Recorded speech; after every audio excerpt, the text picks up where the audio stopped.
Question 7 है, if tangent theta is equal to -1 and a terminal ray of theta is not in second quadrant, then find the remaining trigonometric ratios.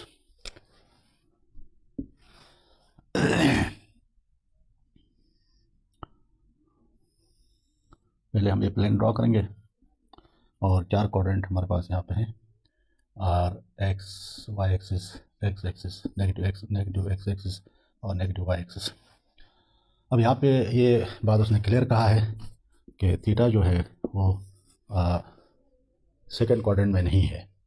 तो tangent जो theta है वो 2 quadrant में negative होता है, यानी second quadrant and third quadrant, in 2 quadrant में negative होता है। बाकी फर्स्ट और जो थर्ड क्वाड्रेंट है वहाँ पे सॉरी यहाँ पे उल्टा हो गया, फोर्थ क्वाड्रेंट, फर्स्ट क्वाड्रेंट और जो थर्ड क्वाड्रेंट है वहाँ पे टेंजेंट पॉजिटिव होता है, जबकि सेकंड और फोर्थ क्वाड्रेंट में टेंजेंट जो है टेंजेंट की वैल्यू नेगेटिव होती है। तो अगर उसने कहा कि tangent theta is not in the second quadrant, अगर थीटा सेकंड क्वाड्रेंट में नहीं है तो थीटा कहाँ लाई करेगा, थीटा लाइज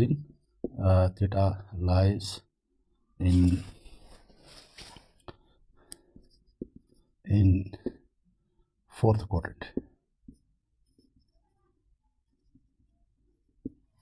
और यहाँ पे टेंजेंट थीटा बराबर है -1 के। तो टेंजेंट थीटा जो होता है, टेंजेंट जो होता है वो परपेंडिकुलर अपॉन बेस के बराबर होता है।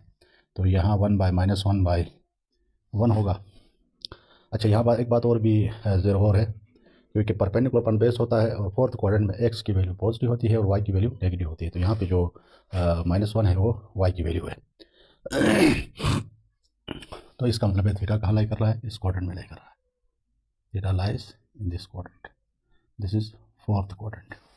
और यहाँ पे -1 ये वाली वैल्यू है, और इसको मैं यहाँ से यहाँ ज्वाइन कर दूँ तो ये परपेंडिकुलर बनेगा, ये 90 का एंगल, और ये जो है हमारे पास 1 के बराबर है, जबकि हाइपोटेन्यूज हमारे पास नहीं है। तो इस पॉइंट को मैं ए नाम देता हूँ और इधर इसको बी नाम देता हूँ, P × एक्स वाई।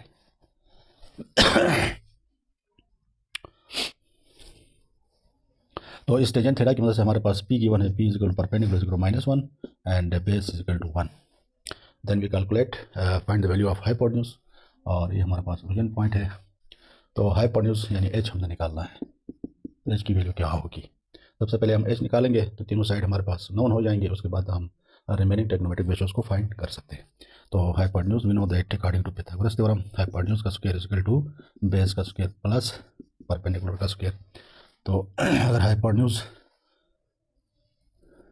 का हम सिर्फ ओनली हाइपोटेन्यूज निकालना, चाहे स्क्वायर को हटा दें, दोनों तरफ हम क्या लेंगे, स्क्वायर रूट लेंगे, बी का स्क्वायर माइ प्लस बी का square root, square root cancel हो गए, h इज इक्वल टू, अब b जो है हमें b की वैल्यू गिवन है 1 का स्क्वायर प्लस b -1 है, -1 का स्क्वायर रूट। तो यहाँ से h हमारे पास इज इक्वल टू होगा 1 का स्क्वायर 1 + 1, और ये हाइपोटेन्यूज की वैल्यू आ गई 2 का स्क्वायर रूट। तो ये हाइपोटेन्यूज हमें मिल गया √2। अब इसकी मदद से हम रिमेनिंग ट्रिग्नोमेट्रिक रेशियोज को फाइंड करेंगे। तो सबसे पहले हम निकालते हैं साइन थीटा बराबर होता है perpendicular upon hypotenuse perpendicular by hypotenuse. Perpendicular की वैल्यू -1 है और हाइपोटेन्यूज की वैल्यू √2 है। इसी तरह कॉस थीटा की वैल्यू निकालेंगे, कॉस थीटा की वैल्यू बेस अपॉन हाइपोटेन्यूज, तो ये 1/√2 होगी। और टेंजेंट थीटा हमें गिवन है, तो हम निकालेंगे यहाँ पे कोसेक थीटा चूँकि साइन का उलट है तो इसकी वैल्यू बनेगी √2 divided by -1 is equal to -√2। और कॉस थीटा का जो उलट है वो सेकेंड थीटा है या सेक थीटा है, तो सेक थीटा बराबर होगा √2 divide by 1 is equal to √2 होगा। और इसी तरह कॉट थीटा की वैल्यू होगी -1/1 इज इक्वल टू -1। तो इसी तरह हमारे पास जो रिमेनिंग ट्रिग्नोमेट्रिक रेशियोज है वो फाइंड हो गए। तो इसी के साथ मैं एक चीज़ और भी आपको थोड़ा सा एक्सप्लेन करना चाहूँगा कि ये क्वाड्रेंट में कौन सा रेशियो पॉजिटिव होता है, कौन सा नेगेटिव होता है। फर्स्ट क्वाड्रेंट में ऑल पॉजिटिव्स हैं, ऑल पॉजिटिव, यानी फर्स्ट क्वाड्रेंट में तमाम रेशोज़ ट्रिग्नोमेट्रिक रेशोज़ पॉजिटिव आते हैं। Sine, cos, tangent, cosecant, second and cot सारे फर्स्ट क्वाड्रेंट में पॉजिटिव होते हैं, यानी ऑल पॉजिटिव। ए पॉजिटिव का भी कह सकते हैं इसको, चार्ट में हम इसको ए पॉजिटिव लिख सकते हैं, यानी ऑल पॉजिटिव। सेकंड क्वाड्रेंट में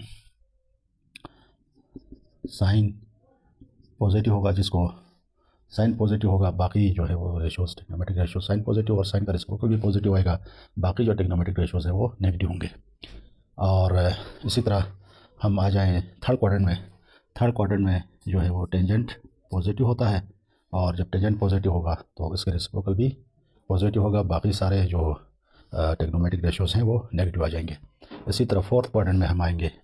फोर्थ क्वाड्रेंट में कास पॉजिटिव होता है, सी पॉजिटिव। तो कास पॉजिटिव होता है और कास पॉजिटिव, और बाकी जो इसका जब कास पॉजिटिव होता है इसका रेसिप्रोकल यानी सेकंड थीटा भी पॉजिटिव होगा, सेकंड भी पॉजिटिव होगा, और रिमेनिंग जो ट्रिग्नोमेट्रिक रेशोज़ है वो नेगेटिव होते हैं। तो इसी तरह उम्मीद है ये जो क्वाड्रेंट में जो ट्रिग्नोमेट्रिक रेशोज़ के साथ जो प्लस माइनस आता है उसका आप समझे होंगे, क्योंकि ये इंपॉर्टेंट है। तो एक तो मैं फिर एक्सप्लेन करना चाहूँगा कि पहला क्वाड्रेंट जिसको हम फर्स्ट क्वाड्रेंट कहेंगे, फर्स्ट क्वाड्रेंट में तमाम ट्रिग्नोमेट्रिक रेशोज़ पॉजिटिव होते हैं अगर थीटा फर्स्ट क्वाड्रेंट में लाई करे। अगर थीटा सेकंड क्वाड्रेंट में लाई करे तो सेकंड क्वाड्रेंट में साइन पॉजिटिव होगा, और साइन के साथ उसके जो रेसिप्रोकल है, साइन का रेसिप्रोकल कोसेक थीटा है, तो साइन के साथ कोसेक, साइन और कोसेक दोनों पॉजिटिव होंगे, बाकी जो ट्रिग्नोमेट्रिक रेशोज़ हैं वो नेगेटिव होंगे। इसी तरह हम थर्ड क्वाड्रेंट में आएंगे। थर्ड क्वाड्रेंट में आएंगे तो टेंजेंट पॉजिटिव होता है अगर थीटा लाई करे थर्ड क्वाड्रेंट में, तो थर्ड क्वाड्रेंट में टेंजेंट पॉजिटिव होता है, बाकी उसके जो रेशोज़ हैं टेंजेंट का जो रेसिप्रोकल है वो काट थीटा, तो काट और टेंजेंट पॉजिटिव होंगे, बाकी जो ट्रिग्नोमेट्रिक रेशोज़ हैं वो नेगेटिव होंगे। इसी तरह हम फोर्थ क्वाड्रेंट में आएंगे तो फोर्थ क्वाड्रेंट में कास पॉजिटिव होता है, और इसी तरह कास का जो रेसिप्रोकल है सेक थीटा ये भी पॉजिटिव होगा, बाकी जो ट्रिग्नोमेट्रिक रेशोज़ हैं वो नेगेटिव होते हैं, जैसे साइन थीटा, टेंजेंट थीटा, और साइन का रेसिप्रोकल और टेंजेंट का रेसिप्रोकल, तो ये यहाँ पे फोर्थ क्वाड्रेंट में नेगेटिव होते हैं। तो ये हमारे पास first quadrant, this is second quadrant, this one is third quadrant, and this one is fourth quadrant. तो उम्मीद है ये बातें आपको समझ आई होंगी।